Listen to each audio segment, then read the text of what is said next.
Hello दोस्तों, नमस्कार। कैसे हैं आप सब लोग। प्रीति जैन लाइफ स्टाइल में आप लोगों का स्वागत है नए वीडियो के साथ में। देखिए अभी बेचारा एकदम बीमार पड़ के पड़े हुए हैं। इनका तो मुंह है ना देख के मन करेला हमरा।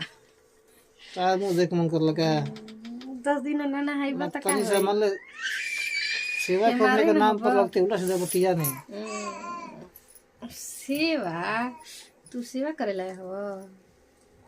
का कर ले दबाव दो का दबाव इनका ना गपार ना दबाई समझला। तो का गर्दन दबाओगे हाँ। तो हम्म। दबा दो गर्दन ही तो हमार वही देखा तो मुंह देखा है कैसन बाड़न गुंग बड़ा है। तू तू का ये हमेशा हमरा के डांटत रहलन। पता नहीं कौन नस्ल के मरद बड़न। हम कौन नस्ल के भाई तू कौन नस्ल के हो यार। हम नस्ल के जौन भाई तो ठीक बा।